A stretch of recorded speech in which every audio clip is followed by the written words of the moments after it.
Trucker Dump for September 23rd, 2013, episode 96, The Feedback Show.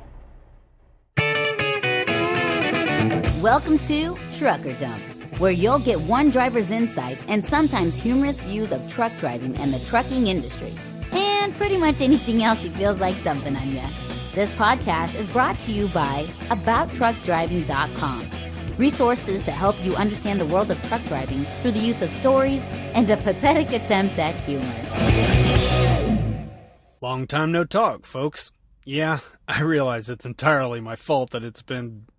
Wow, has it really been over 2.5 months since my last post? Ouch. Well, my excuses are lame, but I'll give it a shot anyway. Since it's been so long, I should probably remind you that my name is Todd McCann. And I've been extremely lazy lately. First off, I had the worst 3 weeks of my 16 years of trucking. I had more than enough downtime to do a podcast, but I just couldn't bring myself out of the funk I was in long enough to record anything. I've been considering doing another Hell Week style post, but it'd probably be so long that I'd have to split it into a trilogy. But if you're interested in hearing about it, shoot me an email at truckerdump@gmail.com or holler at me on Twitter. I'm at Todd McCann over there. Yes, that's 2 D's, 2 C's, and 2 N's. As for the rest of the time, I've been busy with a couple of other projects, but if I'm completely honest, I've had enough time to squeeze in a podcast. But I didn't. Sorry about that. I actually almost did it once, but it was like 500 degrees when I turned off the truck, so my good intentions quickly got tossed out the window. So enough with the lame excuses. Today's show will hopefully get me back into the swing of things, and it'll also solve a problem too. Do you remember when I first announced this podcast that I said I was going to hold back some of the blog comments in anticipation that you peeps might not write in enough? Well, I was wrong. Really wrong. I've been swamped with it, and I'm way behind now. So today's show is going to be nothing but feedback. I don't know if I'm going to get it all caught up, but I'm going to try like the dickens. I have my doubts, though. Now, don't think this lets you off the hook. Remember when driver Chris MC corrected me on some of the answers I'd given? Well, just think how much correction is going to be needed after a whole episode of feedback. So get out your pen and paper and get ready to jot down on my errors. I give you the Feedback Show.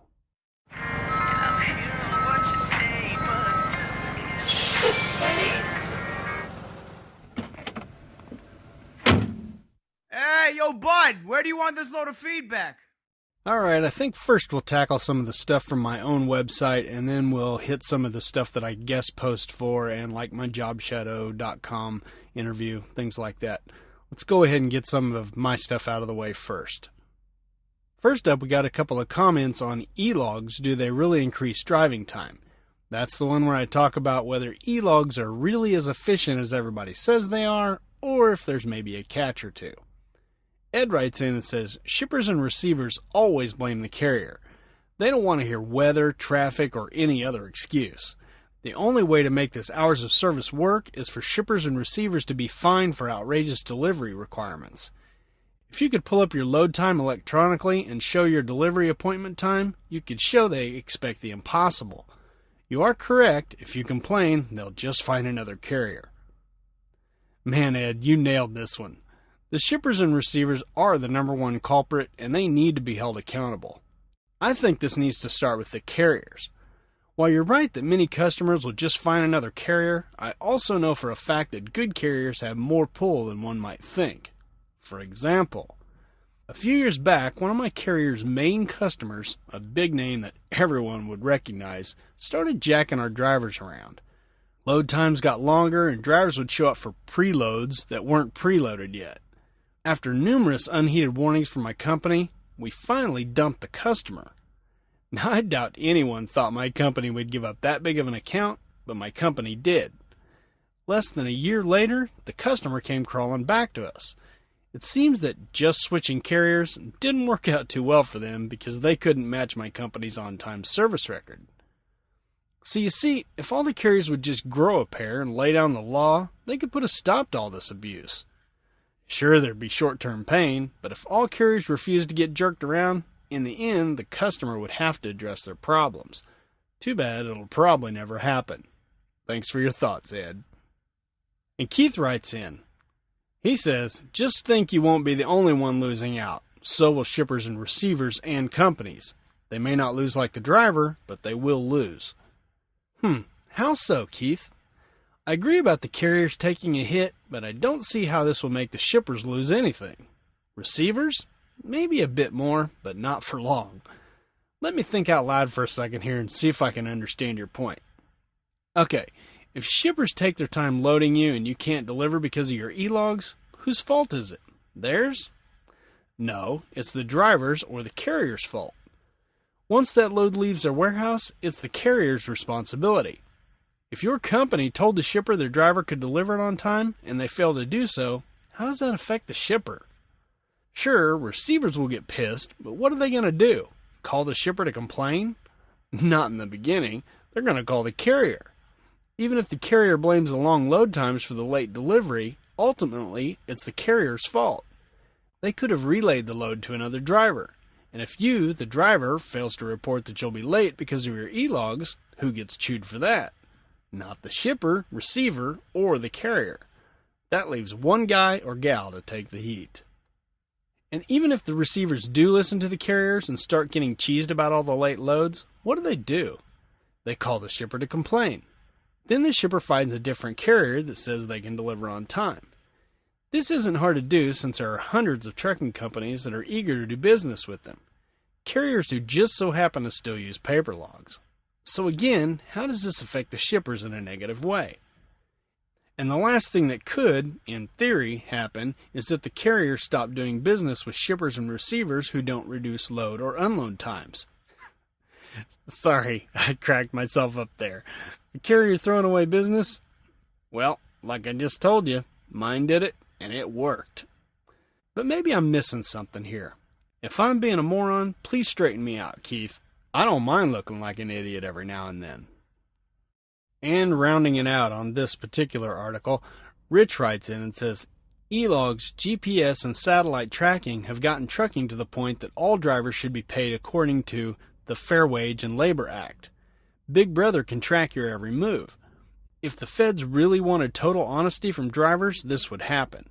As it stands, we are considered unskilled labor. Therefore, we as a group do not get paid time and a half over 40 hours.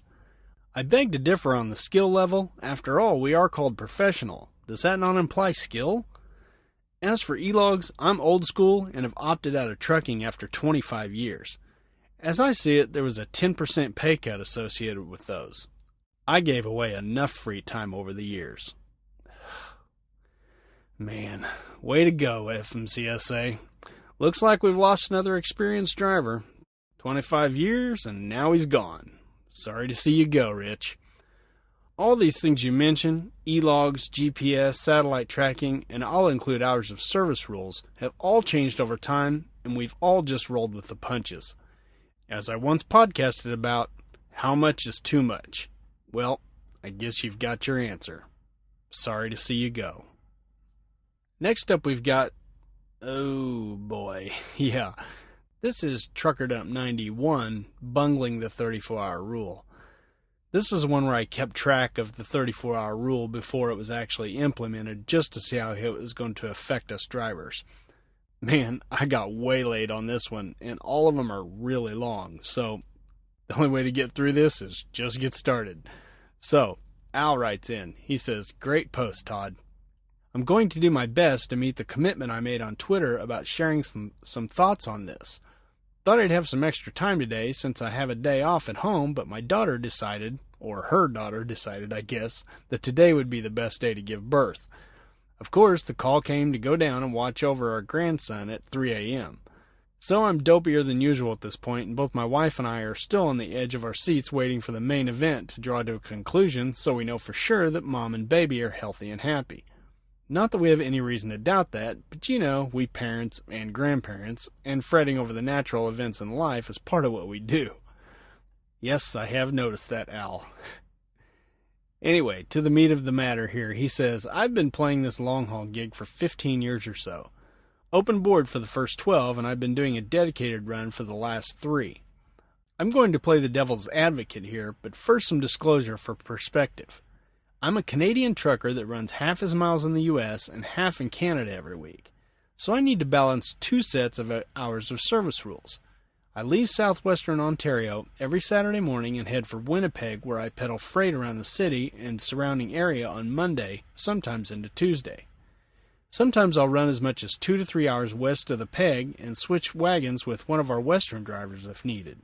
Sometimes that wagon I grab has more deliveries to complete back in Winnipeg that drags me into Tuesday. I almost always cross the border with an empty and reload in the Dakotas, Minnesota, or Wisconsin for one of our clients back in southwest Ontario. I'm supposed to arrive at my home terminal by late Wednesday night, but that only usually happens for a couple of months in the summer. Most often I arrive on a Thursday, usually in the afternoon. Not an easy run, but it pays me well and I enjoy the challenges. 2,800 to 3,200 miles per week, 6 to 8 drops outbound on average, a trailer switch, and a couple of border crossings. 5.5 days on average. I'm busy. Boy, I'll say. Wow, Al. He goes on and says, we're a private fleet of 50-plus highway tractors, all company drivers, owner runs legal, EOBRs for the last 4 years. Drivers are empowered to make their own decisions when it comes to weather or other delays regardless of what the delivery commitment was or is. So I don't disagree with anything within your post.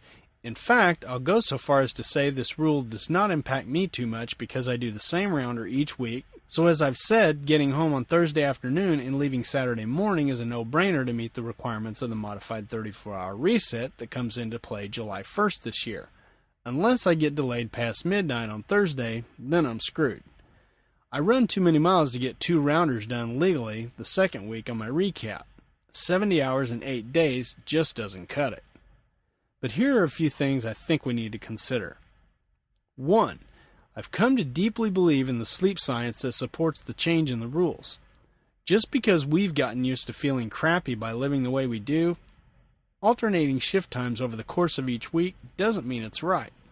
I think sleep debt is a lot bigger problem for drivers than we care to admit. Getting 2 solid nights of sleep each week aids in combating this problem. Think of all those single commercial vehicles you see that just sort of drift off into the rhubarb. No skid marks, no apparent cause. Sleepy time. Let's be honest, the majority of drivers in North America have been snapped back to reality at 3 or 4 in the morning by the sound of rumble strips screaming out at them one point or another in their career. Don't want to admit to that in a public forum? Fine. But I don't think too many of us can look at ourselves in the mirror each morning and tell ourselves that's not the case. Well, it's Saturday morning now and I'm a grandpa again. Woohoo! Little girl born at 9 last night. Supposed to be back in the yard by now, but hey, life goes on. Well, Al, I'm going to answer your points as we go along here. Kind of break this up a little bit. First, congrats on the new granddaughter, Gramps, and thanks for taking time to send in your thoughts about the hours of service rules. I have no doubt that you're right about the sleep science. I don't personally have a huge problem with sleeping during the day, but I know many people do. Although I'd never lie about the rumble strip shocking me back into life in the middle of the night. That hasn't happened in a really long time, though. Guess I've just gotten used to knowing when enough is enough. I am fully aware, though, that many drivers don't know where that line is. And yes, it can suck that we have to have such flexible schedules, but unless the FMCSA comes up with some radical new rules, I don't see those changes happening anytime soon. And quite honestly, I hope I'm not around if these changes ever do take place. Talk about a logistics nightmare. Now back to Al and his second point. He says, the company you're running for uses the word pre-plan, but if they were truly pre-planning, they would take your time and the hours of service into greater consideration when putting their plans together. Again, most companies, especially the large publicly traded ones, manage the bottom line these days and not the people that earn their profit for them. Responsibility is downloaded to the driver, and the rules are punitive to the driver, not to the companies responsible for booking, shipping, and receiving the freight. Well, Al, big companies do know how to pre-plan, they just have a different definition of pre-plan than us drivers do. We'd all love our companies to be willing to work around the driver's schedule so we can maximize our hours. I'm sure they'd love that too. But with freight picking up at all hours of the night, covering the loads is their top priority, not working around my schedule. I've been told numerous times that the 34-hour restart is a luxury, not a requirement. And you know what? They're right. Nowhere in the hours of service rules does it say that the 34-hour rule is required. And until it does, I'm really struggling with what its purpose is. Clearly, my podcast shows that the 34-hour rule won't be very effective come July. The only way they can ensure that drivers get 2 solid nights of rest is to make it a mandatory rule. And let's face it, I'm not sure the trucking industry or the drivers want more rules to follow. Nothing short of a complete change in the way the industry works would make this model work. It seems to me that the whole industry would have to rotate to a more regional focus. While that'd be fine with me, I see a lot of heartache and a lighter wallet if that happens. Now Al's final point. He says, the solution should not have to be that we work 84 hours a week to get the work done. More of us should be asking the question, if we have to slave away more than 60 to 70 hours a week, is it worth doing it in the first place? And he finishes up by saying, have to leave it here for now. Time isn't on my side. There's a surprise. Many more thoughts, especially about drivers' lack of participation in the process and the impact of technology on the industry and how those things affect the hours of service rules, safety and compliance, and driver wellness. Cheers. Always enjoy your posts and your take on the trucking lifestyle. Well, Al, that's a question we all face. Is it worth it that we have to work 70 hours a week to make decent money? I guess it is, since there's so many of us doing it. If we had other options to make the same kind of money, I'm sure most of us would be doing it. This is another one of those areas where nothing major will ever change unless every driver gets sick of it and quits trucking all at the same time. And you and I both know that's never going to happen. I'm looking forward to hearing the rest of your thoughts on this subject, Al. But for now, go enjoy the smell of that newborn for a while. That is, if you can get out of the old rocking chair, Gramps. And Dave puts in his 2 cents. He says, hey Todd, good post. Only a trucker could follow the hours of service math. The problem with the FMCSA is that they have never driven a truck. It's like NFL referees that have never played the game. If the refs at the FMCSA were in charge of football, they'd be telling players to stop tackling because it hurts people. As long as there are trucks on the road, there will be accidents. Drivers will fall asleep in the afternoon, even with the 2 periods of midnight to 5 a.m. Who says they're going to sleep those 2 days? The pain that they're going to inflict on the industry is the equivalent of $10 a gallon diesel. It's going to slow down markedly. Stuff is going to be late.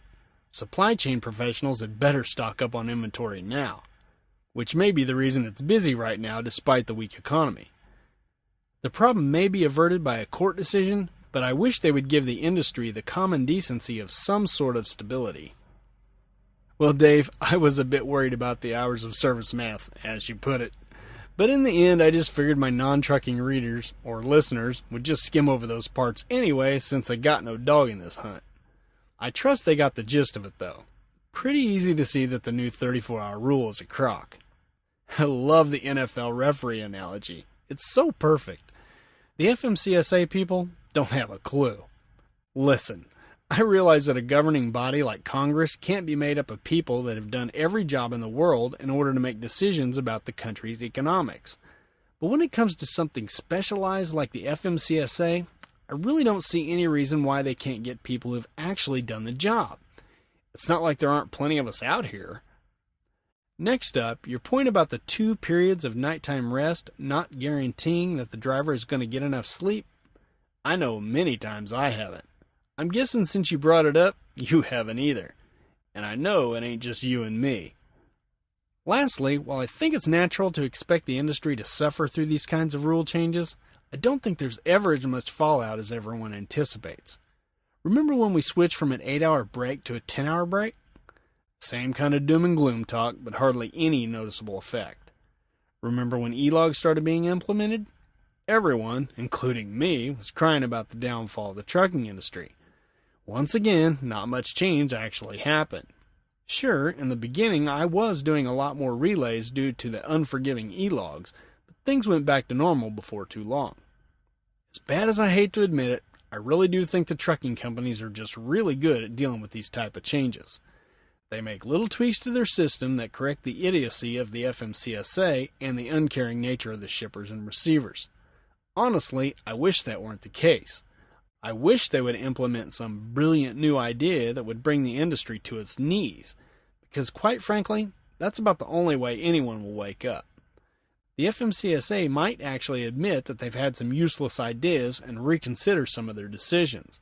But perhaps even more importantly, the shippers, receivers, and trucking companies might realize that this industry really needs a major overhaul.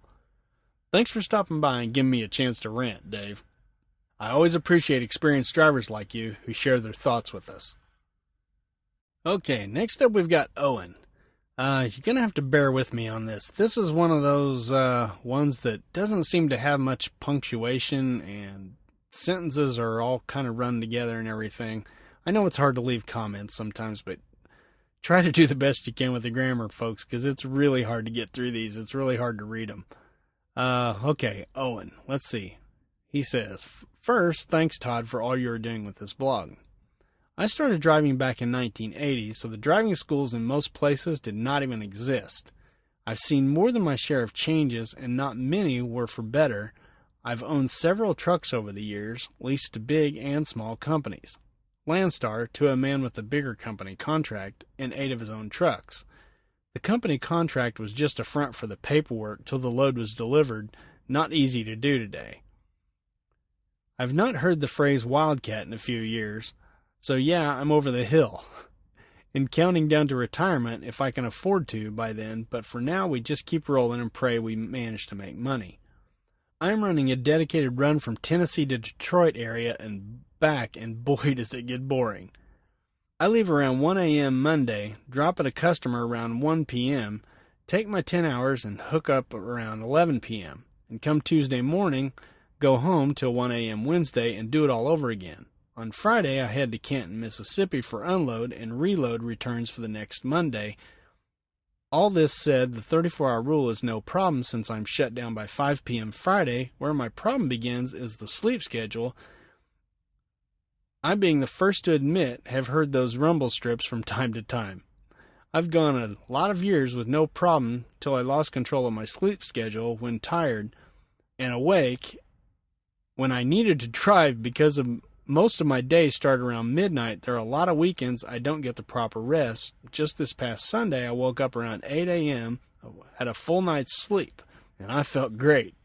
And cussing, yikes, oh God, how am I going to be able to get back in bed at 5 to 6 p.m.? I finally laid down around 7:30 and did nothing but toss and turn. And if I get sleepy around that infamous 4 to 6 a.m. window, I can't afford to sleep long, or I'm likely to get in trouble with the 14-hour rule. Go figure, huh? Now add the new 30-minute break rule that starts at the same time, and that just added 2.5 more hours from home, or worse, a major traffic problem, and my whole week just got shot to hell. I'm taking my break in a rest area 1 hour from home. Have a good week. Thanks for the chance to rant a little. Well, you bet, Owen. Rants are always welcome. This is the trucker dump, after all, so dump all the rants you can haul. Wow, it sounds like you're on a super tight weekly schedule if you're running the risk of not getting home by 1 hour. I wonder if more carriers are going to have to allow more time on these runs, or if they're just going to shaft the driver with even tighter schedules. Although I guess allowing more time on deliveries also kind of does shaft the driver if they're live loads or unloads. Gee, there's a surprise. The driver gets screwed either way. Thanks for dropping in, Owen. Like I said, feel free to come back and rant some more. Okay, this next one threw me for a loop. Let's go. This is Dwayne. He says, that was a real-world informative post, Todd. Thanks a bunch. And even though I've been around this money game, come on, guys, you gotta be completely brain dead if you think otherwise. For 35 years come June, I've been telling my trucker friends we'll have to go back to doing it the old way. By that, I mean before there was any restart provision. And that being running on pickup hours. And for those of us that are normally home on weekends, well, we're going to have to hit the bottom line for a few pickup hours we normally wouldn't bother with during a restart for truck washing, detailing, and or servicing. The first week, just save about an hour a day or a little more if possible. Then burn those hours on the bottom line over the weekend, detailing, servicing, and washing, and after the first weekend, you'll have hours to leave every Sunday evening with. Once midnight rolls around, you'll have even more. Will this work for all? Hell no. Never said it would. But collectively, we can show the dumbass never set foot behind the wheel of a truck. Feds that we refuse to be driven to poverty with their bull. Boop. I ask all of you to step back and look at the real big picture of what's behind all this. It's for the public safety game. Unless you've been in an Ozark cave for the last 5 years, it's obvious that this corrupt Gestapo attempt at government we currently have wants to spread the wealth around some more yet and is looking for any excuse for martial law. Wow.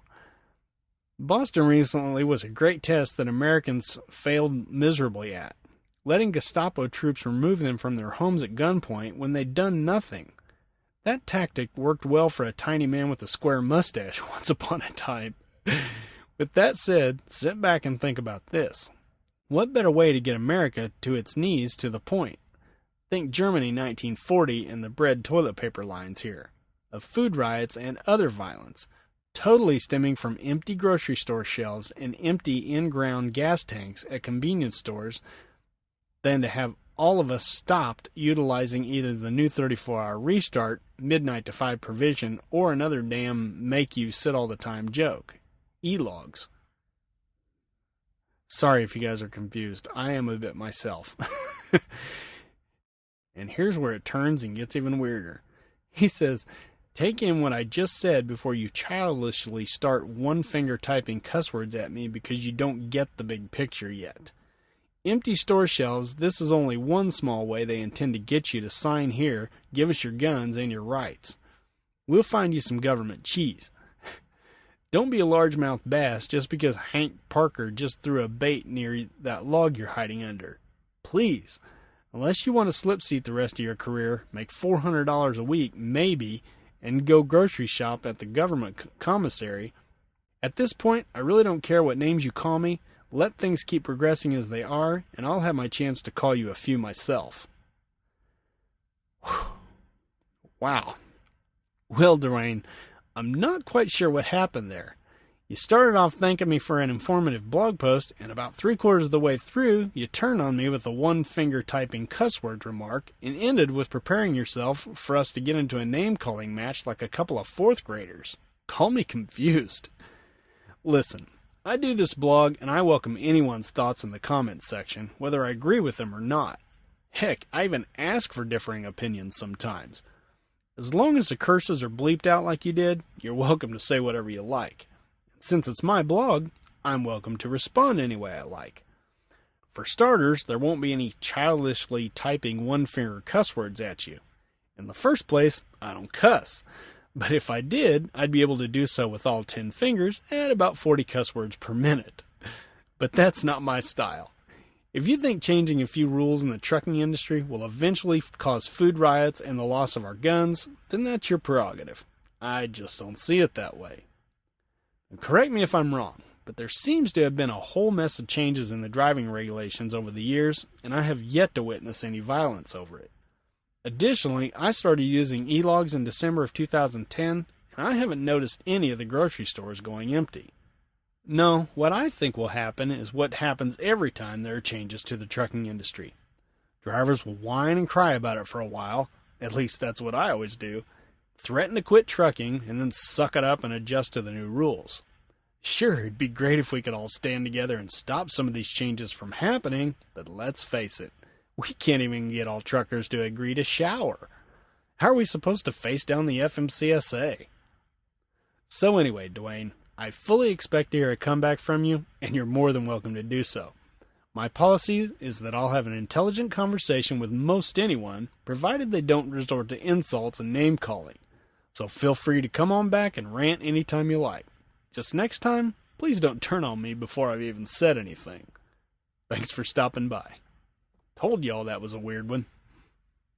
And Truckin' Widow is going to bring it home for the 34-hour rule post. She writes, "Love the post, Todd. I've been trolling your post for some time now. Since I'm just the wife, I don't always understand all the impacts of these new rules, but you have helped me out with that, and I'm grateful.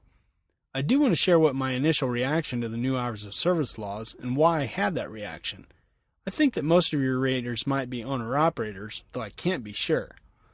My husband used to work for a smaller, local, over-the-road company. Before the e-logs, they had him cheating his logs to the point of 4 hours of sleep some nights, or days. I have no idea how he did it, but I know that the days after would be horribly stressful. We should have taken out stock on 5-hour energy and coffee beans. So, for the e-logs, I was very grateful. We finally started getting some sleep, much to the chagrin of his dispatchers and load planners. As far as the new hours of service laws, while he was still his company driver for this place, I was so friggin' excited at the prospect that he could actually have an entire day off for the weekend. The company has a policy about getting drivers home on the weekends, so this looked good to me. After seeing him get home on Friday at noon and having to leave in the middle of the night on Saturday, Sunday, tired because his schedule got flipped or because he was trying to spend time with his kids, I would lay awake worried sick that he was going to fall asleep at the wheel. This thing with having to have 2 periods of midnight to 5 a.m. was great to me. Keep in mind, I don't know how the company really planned to deal with these changes. I was just living in my own little world and believing everything was going to be much better. But there's a huge chance that they would have wound up finding a way to make the drivers cover that somehow. They are more than a little shady. Well, sounds like it. She finishes up by saying, now we have bought a truck. Hubby isn't on the road yet. Still signing on, getting all of his permits and whatnot. Everything I know little about. Well, me too, truckin' widow. She says, I am worried about these new rules. I have little doubt that he will make it okay, but there are so many things that are out of his control. I'll be interested to see what happens and how difficult these rules are going to make it on his owner-operator status and bringing in the money. Thanks again for all the informative posts, as well as the humor. So, truckin' widow, that's you that's been trolling my site, huh? Well, I knew I had one reader out there somewhere, and I'm grateful for that. And I'm glad you've been able to learn a little something on the way. Oh, what a familiar story. The small trucking company that runs their drivers into the ground. This is precisely the type of behavior that e-logs are designed to correct. Glad to hear it worked for your hubby and his co-drivers, although I bet some of them aren't very happy with the pay cut that came along for the ride. I nearly went to work for a company like this once. Everything was sounding really good until I talked to the drivers. They said they got very little sleep and ran 2 logbooks in order to make the kind of money that the recruiter had quoted. They didn't seem to mind, but I was having none of that crap. Trust me when I say I need my beauty sleep. I'm also very familiar with the get you home on weekends thing. It's the same situation for me. My home time is based on whether I have a load or not and when that load has to deliver. Most of the time I get 2 to 3 days off. I'm usually out for 3 to 4 weeks at a time. But it's understood that I might be home for only 24 to 30 hours in order to deliver on time. That's what's expected of me. Like I said, that doesn't happen very often, thank God. And if it did, I wouldn't be working here, no matter how good they pay. And you're exactly right about not getting sufficient rest when your hubby is home. I know for a fact that he isn't the only driver who leaves the house tired. Yes, it sucks, but like they say, that's truckin'. Man, I hate that saying. As for this getting 2 rest periods of 1 a.m. to 5 a.m., I goofed that in the blog post, by the way. It's a crock of crap, plain and simple. Truckers don't have 9 to 5 schedules, so what determines a rest period has nothing to do with the time of day. At least that's my opinion on the matter. I know some solar drivers, those who only drive during daylight hours, will disagree with me, and I'd love to hear from them on this. Also, I doubt very seriously that these trucking companies will alter their load planning to accommodate the new 34-hour rules requirements. I can't count how many times I've been told by my company that the 34-hour restart is a luxury, not a requirement. It just doesn't seem to be anything that they're too worried about complying with. Next up, you're concerned about how these new rules are going to affect the hubster. Well, I wouldn't worry about it, especially since he's decided to go owner-operator. Now, I've never been an owner-operator, but I know for a fact that they have a lot more freedom than us poor company-driving schlups. Unless he's leasing on with a company who requires e-logs, I don't even think he has to use them if he doesn't want to. Since owner-operators typically have more control over what loads they take, there's less chance of him not getting enough rest. And if he really wants to get in a legal 34-hour break, well, he's got the prerogative to do so. In short, the trucking rules have changed over the years, and drivers always whine about it for a while, and then just roll with the punches. I'm sure your man will do the same thing. And as for so many things being out of his control, well, that's trucking.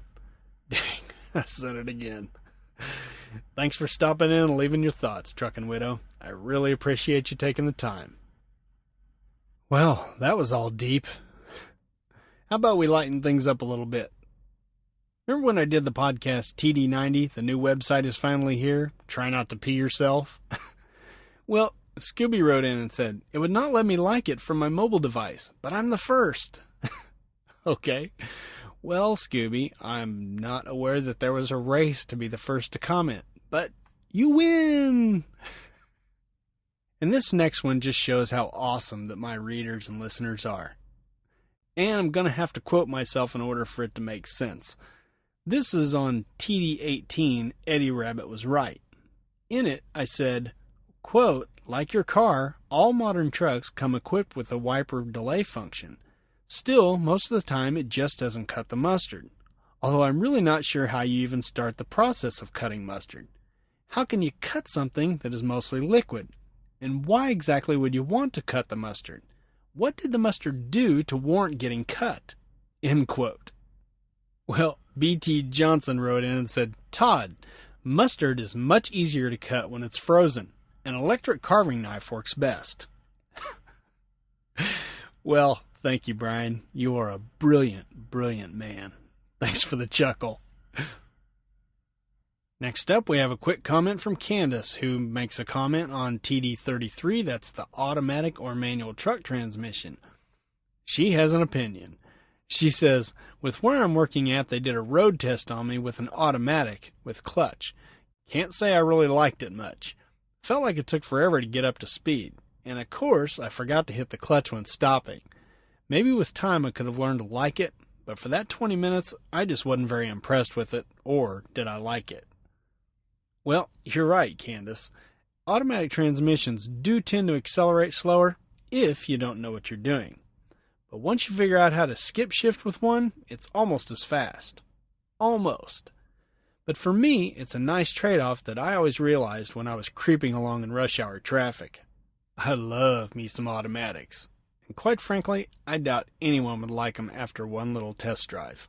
Thanks for sharing your thoughts on this, Candace. But wait, doesn't look like Candace is through yet. Looks like she hit a couple other blog posts on the same day. First off, she hit one of my favorite episodes, Truckers Go Turtle Racing. That's TD096. She says, I hate when I'm trying to get around a truck doing 62 while I'm governed at 64, and they just try harder to keep me from passing or even speed up while I'm trying to pass. Really? Was that absolutely necessary? You couldn't have sped up while I was making tracks behind you? So I always keep in mind when I have a truck trying to pass me that is struggling to do so. I hit the brakes and take it off cruise control so they can pass. Then I just hit the little button that resumes cruise. Is it that important to not take it down just a couple of miles per hour? And I've also made it a practice to back off and slip over back behind if I see faster trucks coming up behind me. Why should I block them? I wasn't getting anywhere very fast anyway. Although I can't say I slipped back over for cars behind me. Usually they were flying up behind me at 90 miles an hour anyway, and not going to hurt them to back off a bit.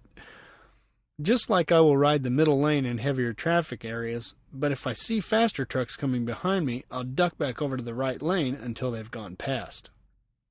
Well, Candace, I do the same thing, on all counts. Keep up your awesomeness. Maybe it's contagious and those idiots who won't cooperate will catch on someday. Here's to wishful thinking. And she writes back, thank you, Todd. I hear all the time about the new breed of drivers being inconsiderate, but not all of us are. I'm still fairly a newbie with only 1.5 years experience.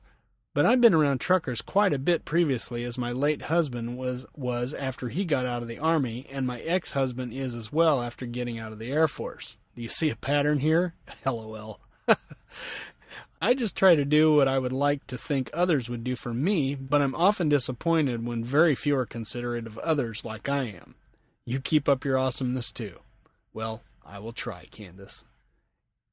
And now Candace takes us to Trucker Dump 95, 4 reasons that trucker might be tailgating you. This one got a lot of hits, but a lot of them are short, so hopefully it won't take too long. Candace says, I hate those tailgaters who do it for no good reason other than they just like to do it. Or they think you might speed up if they do it.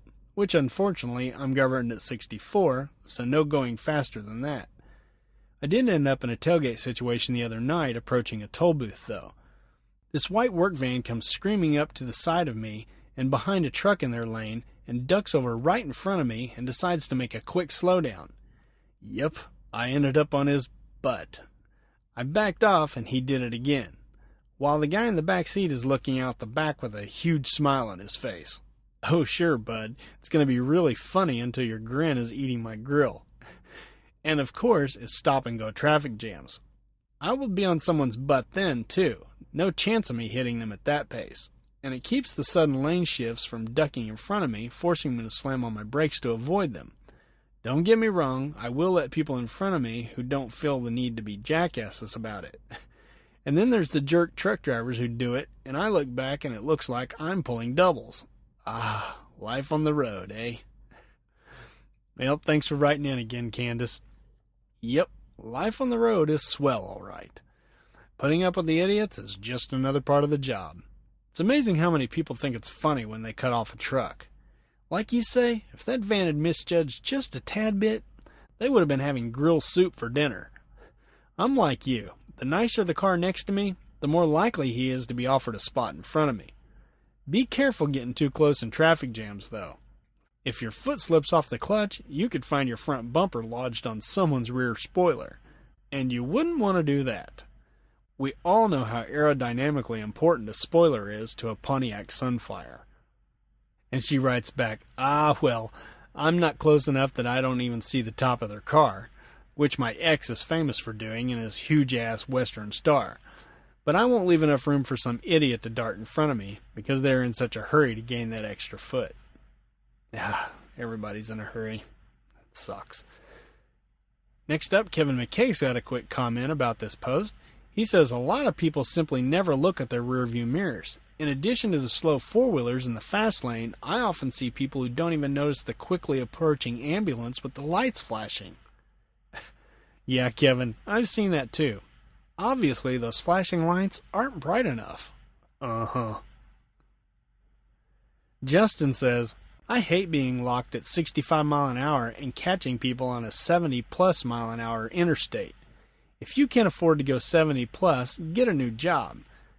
Can't wait to be owner-operator so I can at least just pass them. Wait a second, Justin. I'm confused. When you say, if you can't afford to go 70-plus, get a new job, what's that mean? I work for one of the best-paying companies out here, and my truck only goes 64 or 65. Are you saying that the company should bump their speed up to 70-plus, even if the insurance companies would give them better rates for limiting their trucks to 65? Or what about the fuel savings by going slower? That adds up to big money when you're dealing with thousands of trucks.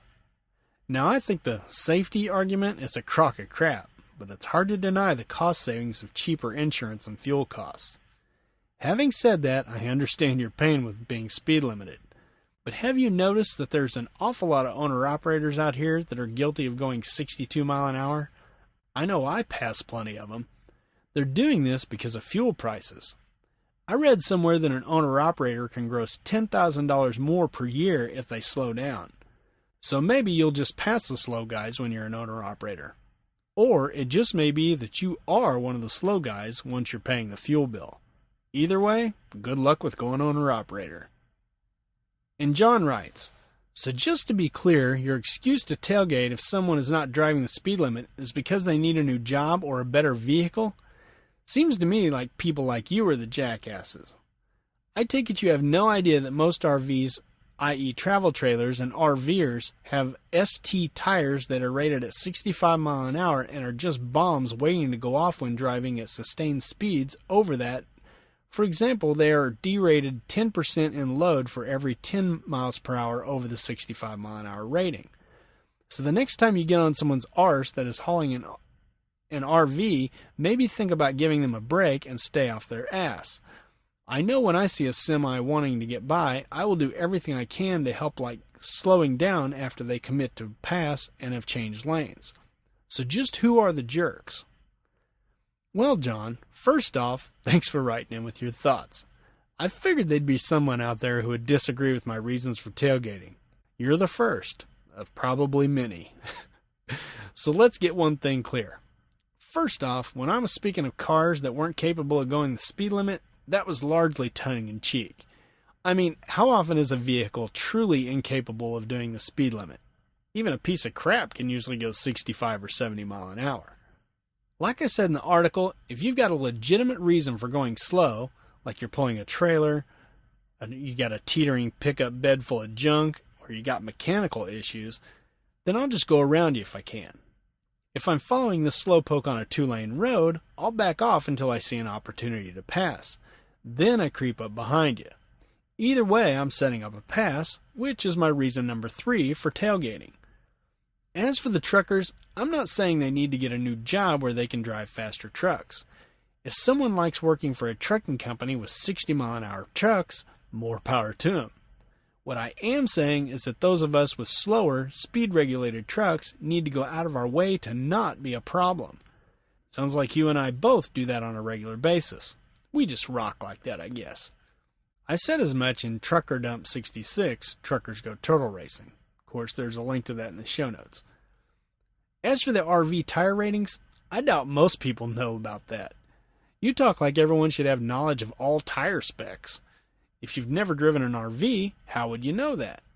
Do you know the tire ratings and specs on a combine, a backhoe, a 1-ton pickup? So while I do know that tires have speed ratings, I did not know that RV tires have such low ratings. Seems kind of screwy to me. Why not just manufacture the tires to handle the legal speed limits? The thing is, this knowledge isn't going to change the way I drive.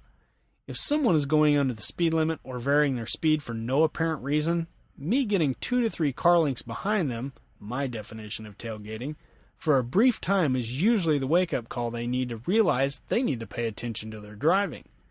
And let's be honest, 9 times out of 10, that does the trick.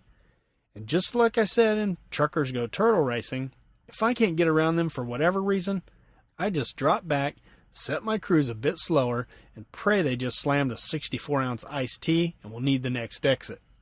If that makes me a jerk, then I guess I need to change my Twitter handle to @ToddTheJerk. Thanks again for leaving a comment, John. Differing opinions are always welcome if it can be done without a bunch of name calling. Hey, wait. Jackass? Jerk? Just joshing you, man. And it looks like David's going to put the topper on this particular article. He writes, I hate people tailgating me, and I try my best not to do it myself.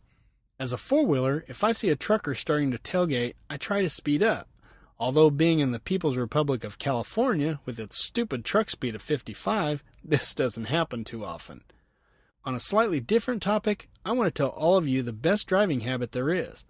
Don't let your eyes stay still. Believe it or not, I learned this from my grandmother, who never drove a day in her life.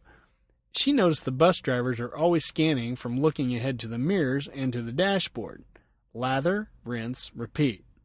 Now where's episode 96? Well, David, this is episode 96. Well, I know this is running long, but I'm trying to get these things hammered out as fast as I can. I'm not sure how much longer we'll go. But hey, what a great way to continue on. Got some comments on TD94, understanding the new hours of service rules. This is one of the most recent ones where I kind of explain what I think the new hours of service rules are and how it's going to affect us.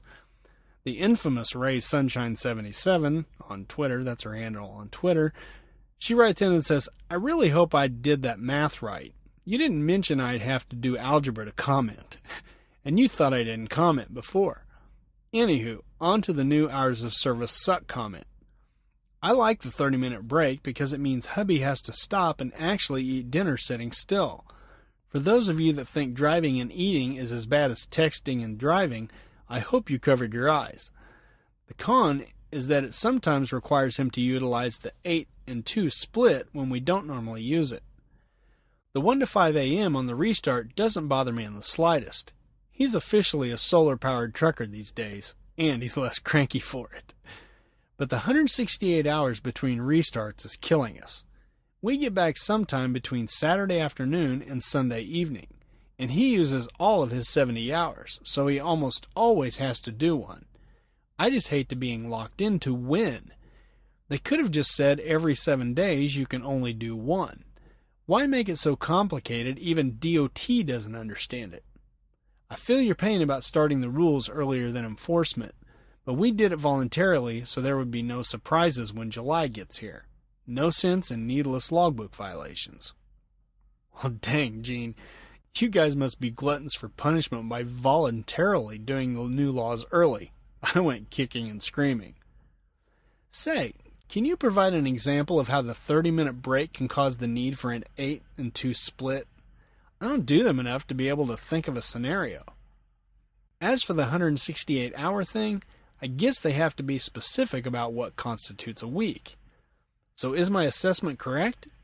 If you keep getting home later each weekend, does that mean you can only move the 34-hour break forward, not backward? Does that mean you're going to have to stay out 2 weeks to get back to taking legal 34-hour break weekends off again? I'm interested to see how this works for you guys. It sounds like you and Bill are going to be excellent guinea pigs for me on this. Thanks for sharing your experiences. Sorry you had to do some math. I know it must have been painful. And you know what? I've got an update. They won't be any help at all to me on this 34-hour break thing because Bill now has a local job and Gene is being a bum at home right now. But, Gene, you still could write in and explain to me how the 8 and 2 split thing happened because of the 34-hour break. I'd be interested to hear that. Write me. Do it now. It's not like you're doing anything else. And Lyle wrote in and taught me something.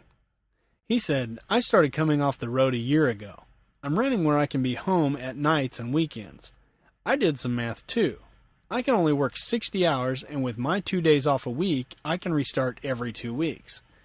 If I'm figuring right, if I keep it at 60 in 5 days, I will not run out of hours, even without a restart. Let me know if I've got it right.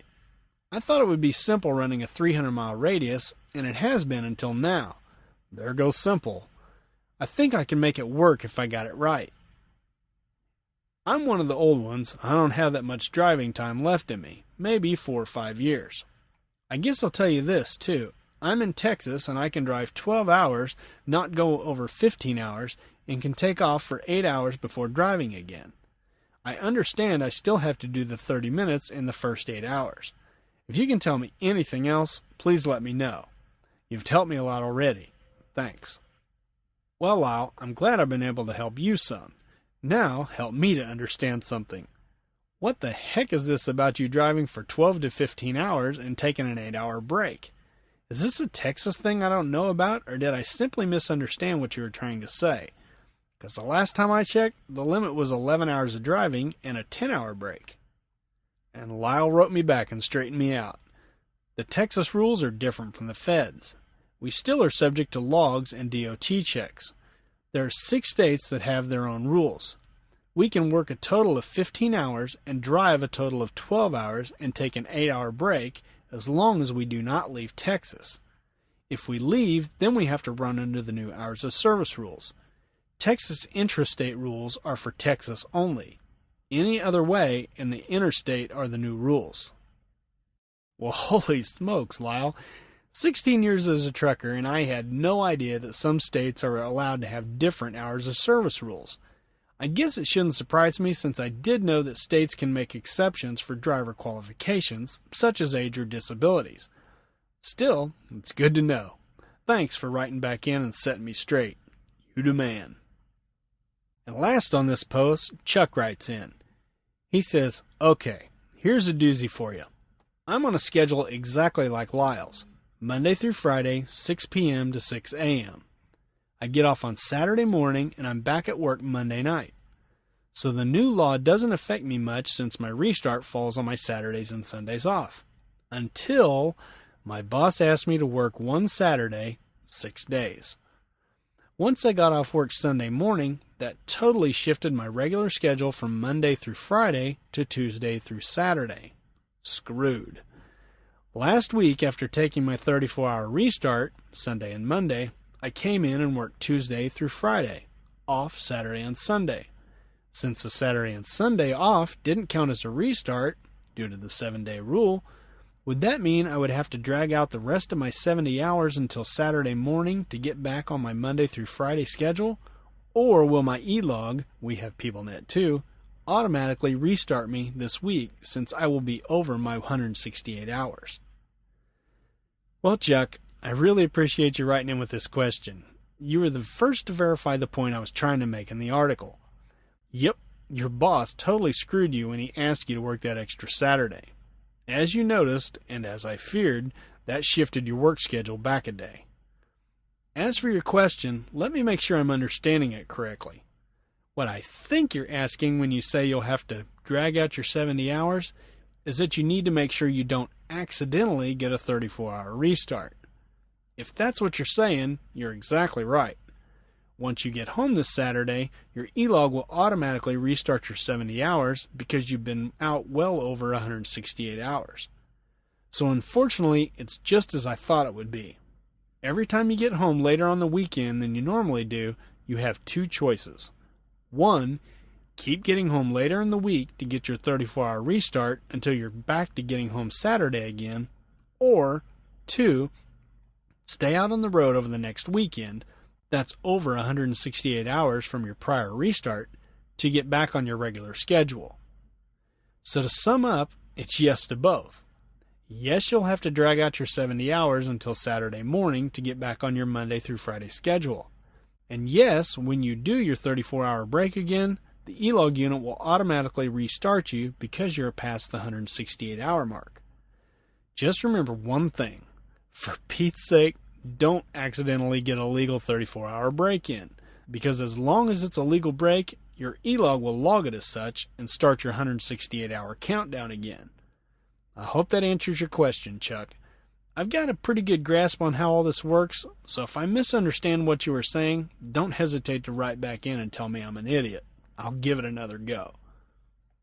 Next up, we got a comment from John Hill on Kevin McCaig's guest post. That was TD096, and that was called You Can't See America from the Truckers Lounge. This one was all about exploring, which is why I had to get Kevin to write it, since I don't explore because I'm far too lazy to do it. But I did take the liberty of responding to John's comment. John writes, "This post has some wonderful suggestions for truck drivers to get out of the truck and see what's going on around them. I love the idea to use the free shuttle bus from the casino as a way to get to a different area without using your truck. Asking employees at the truck stop what there is to do in the area also works. Many times things to do are very close and maybe a short cab ride away." Well, John, Kevin is very clever like that. He also isn't lazy, so he's got about 99% of us beat in the motivation category. And thanks for the suggestion of asking truck stop employees for advice. That's a great idea. How come you didn't think of that, Kevin? Well, just a few more and we'll be calling it quits. Our friend David Ross wrote back in on the podcast called Truckers Get Lost, the do's and don'ts of giving directions. And he had a bit of advice. He says, "My late grandmother, the same one who taught me about driving, though she never drove a day in her life, instilled in me a love for maps. I enjoy all types of maps, road, topographical, and navigational charts. I'll give directions using landmarks, one or two, if I know the landmark is still there in cases where the turn might be hard to see, or use a landmark to indicate they have passed where they should have turned or stopped. An example of the latter, my apartment building is hard to see from the road. I'll let them know that if they pass McDonald's, then they've gone too far." Well, David, if you notice further up in the blog comments, I sort of had a change of heart about giving landmarks as part of giving directions. I just insist that it isn't something that could easily change. You're fine telling someone not to pass the McDonald's because when you non-truckers give directions, they usually are only needed for the present day. We truckers, however, turn in directions that could be in the system for years to come. So that McDonald's might be a mom-and-pop seafood restaurant in 5 years, whereas railroad tracks and bridges aren't likely to change over time. Capiche? Okay, what's next? Pretty in Purple writes in on the podcast called Non-Truckers Don't Take It for Granted. This is where I give a whole list of things that non-truckers should not take for granted. That's pretty obvious, I guess. Anyway, I wrote at the end, I said, hey, if I missed something, write in and tell me. Pretty in Purple writes in and says, you did miss something. While people may rarely take into consideration of what the driver has to go through, it is even more rare for them to take into consideration what the driver's family goes through. My husband is a lease purchase driver, and for the first year after our son was born, he stayed home and worked locally. He is now back over the road and has been gone all of 10 days. It's hard on our son because he doesn't understand why Daddy is gone, but he can still see him on Skype. But he can't give him hugs and kisses. He's confused. It is hard on me adjusting to him being gone once more and not having the constant physical companionship. My point being, no one takes into consideration the huge sacrifice that drivers and their families make to keep this country moving. I hear a lot of, you shouldn't have married a trucker then, or stop whining, or get over it. Okay, let me take your husband away and put him on the road for 6 weeks at a time, and when he does come home, it's for 2 days because you guys have a truck payment, insurance, fuel, food, health insurance, etc. to pay for, and then watch your kids get upset and confused because Daddy is gone and they don't understand. Only after this can you tell me to quit whining and crap. Sorry for the mini rant. Sensitive topic for me. Well, mini rant, mega rant, I'm fine with either, Pretty in Purple. Especially when you got such a great point. Sorry I overlooked it. Actually, I think it's not just the non-truckers that overlook the families of the drivers. I think we drivers sometimes tend to overlook them too. I think we tend to glamorize the home life, thinking the spouses got it easy back home. But we often forget about all the stuff you have to deal with when we're gone. Single parenting, household jobs, etc. are a lot easier when there's 2 people. And long-distance relationships aren't much fun for either party. So thanks for pointing out my omission, Pretty in Purple. I'll try to remember that in the future. And all you truckers should try to remember that too. Okay, now these last 2 guys just emailed me directly, not about any particular post, which is fine. You can do that, truckerdump@gmail.com. Always glad to hear from you guys. And I left these 2 for last because I actually need all you drivers' help out there to answer these questions. I'd give it a go, but I'm not exactly sure how well I did. So, Tony writes in and says, hello everyone, I'm a new CDL driver that loves the road. I listen and learn. I have an open mind, observe, and absorb any information that can better me as a safe driver. My question, can California, the weed scales, access Oregon's Ashland scales? Are there any binary laws or state laws that act or prevent from other states or counties of issuing tickets on infractions or misdemeanors that occurred prior to crossing state lines? Well, Tony, I honestly don't know the answer to this question, but I'd guess that states don't share information with each other. I also doubt that there's anything that could prevent another state from issuing you a ticket for the same infraction. I think you're relying on the decentness and the common sense of the officer after you show him or her the citation you were just issued. Since these are just all guesses, I'll ask around on Twitter, and I'll include your question in an upcoming podcast, which I'm doing right now. Surely one of my trucker buds out there will know the answer. So help me out, trucker buds. Anyway, Tony, I'm glad you're enjoying the road. If you have any other questions, feel free to write in. If you aren't already on Twitter, you might consider joining and following a bunch of us truckers too. It's a handy tool to ask questions that often get you an immediate answer. If you decide to jump on Twitter, holler at me and I'll ask all my followers to follow you back. I'm at Todd McCann on Twitter. Again, that's 2 D's, 2 C's, and 2 N's. And truckers, again, help us out if you know what these actual rules are. I'm just kind of guessing. I don't know. Can one state share information with another state? They probably could, but do they? Write in, let me know. Let's help Tony out. And lastly for today, Greg Tabor, I hope I got that name right. Tabor? Sorry if I'm butchering your name there, Greg. He says, we run e-logs on the Qualcomm. It's an older one. We have the problem of it changing our duty status on its own. More than once have we been running down the road with the co-driver in the sleeper, only to have the alarm go off because it took her out of the sleeper to off-duty on its own. I've offered to do a hard-earned on it, but for some reason or another, they will not let me shoot it with the 12-gauge. Damn. On tailgating, some of us are governed, as you know, and can't hit the speed limit. I stay right as much as possible.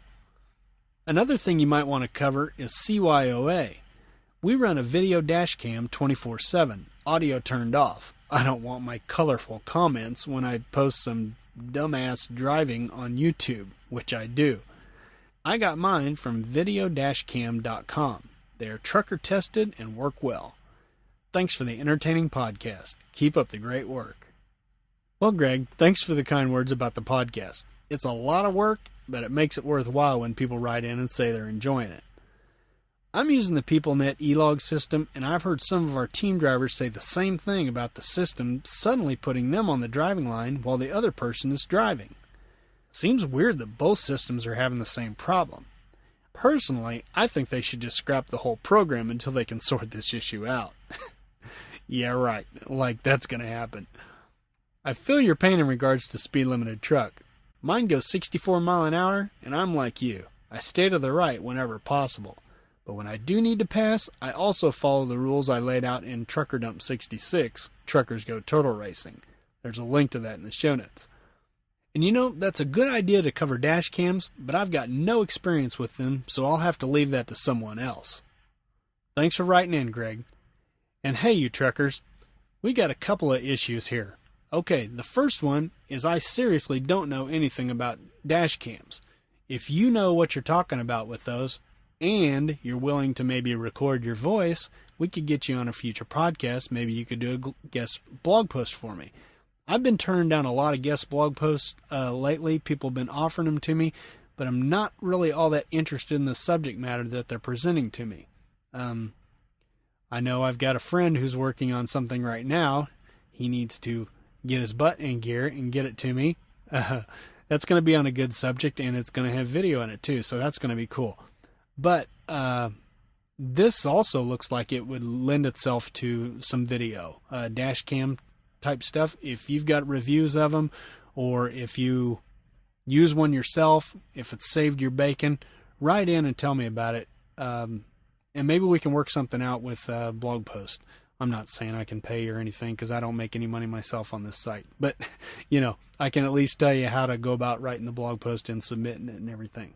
So let me know on that. The other thing that Greg mentioned that's weird is how these e-log systems are putting drivers on the line even if they're in the bunk. They're showing them on the driving line, or they're showing them off duty when they're in the sleeper. They're showing all kinds of weird things. And like I said, I just found it weird that it happens on PeopleNet and it happens on Qualcomm. So I'm just curious if anybody's got any experience with this happening, if anybody's got any idea how to fix it or what's going wrong. You know, maybe we can find out. Maybe we can tell Greg, you know, and he could tell his safety department or something to get on the stick and fix this problem. If you know what's going on, write in and let us know. Well, that's going to do it for today. I do have some more comments from some of the other sites and stuff, but there's not very many of those, and some of those are kind of long too.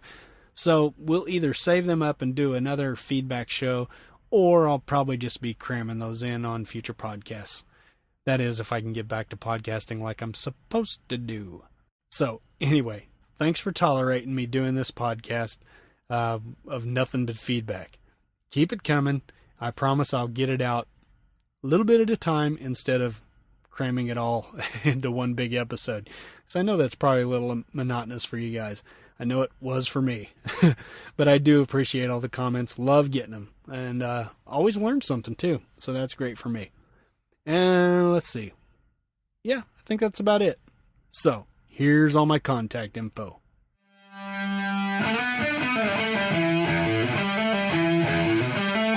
Man, this was a long one, wasn't it? If you've got questions of your own, suggestions for future episodes, or advice for your fellow truckers, write in and speak your mind. You can leave a comment on a particular blog post by using the search bar at abouttruckdriving.com, or you can email me directly at truckerdump@gmail.com. If it's about a particular episode, please specify that somewhere in the email.